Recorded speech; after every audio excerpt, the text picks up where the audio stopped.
Then he invites them to question whether God is being truthful with them, to undermine the veracity of what God has said.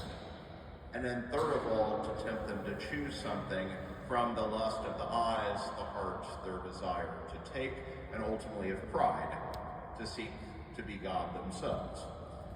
And so in all these elements, we get the fall, and we see a rupture in relationship as an immediate consequence. We see, first of all, that the harmony of relation with God is disrupted, and then the harmony within themselves is disrupted. So they hide themselves from God, and then the opening of the eyes and the realizing of the sense of their nakedness or vulnerability speaks to the change of orientation within. They are no longer at peace and harmony, but even that within themselves is thrown off. So that's two of the three elements, and today, as we continue the story with the next generation, with Cain and Abel, eventually Seth, we see the third part of it as sin truly explodes onto the scene. Now, I should make a brief note. Of late, there's been a lot of discourse, especially online, about the Ordo Amoris that came out ever since Vice President J.D. Vance cited it in a particular argument, and it's kind of led to this tit for tat, everyone arguing about what it is, what it means, and I can't, in a daily mass homily, fully treat that subject. I might be able to this upcoming Sunday.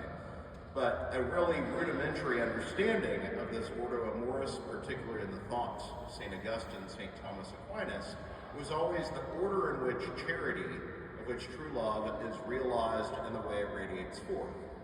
And so the first step is always in the relationship with God himself. God is closer to the person than we are to ourselves. That's always been the mystery of God.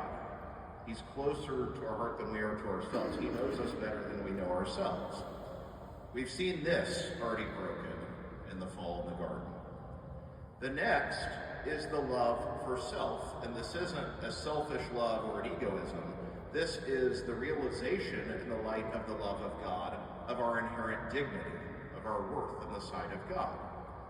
So once there's a proper love of God and understanding, then there can be the healthy love of self. And then this radiates out in love towards neighbor. This is the sequence which by love is realized, sensed, and grows and is shared forth.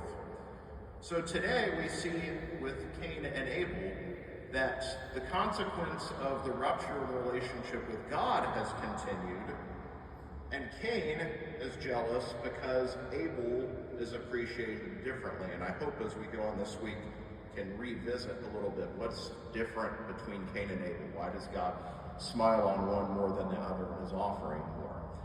But Cain allows this jealousy to break forth. So since he's not at harmony with God and he's not at harmony with himself, how quickly the wound festers to murder.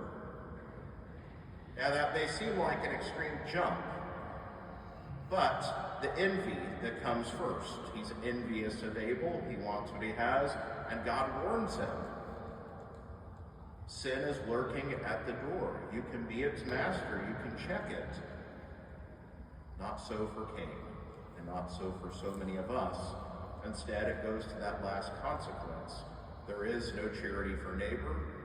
He sins against his brother, slays him. And so, in 2 generations, we've seen the full consequence of sin and its opposition to the Ordo Amoris, the order of charity.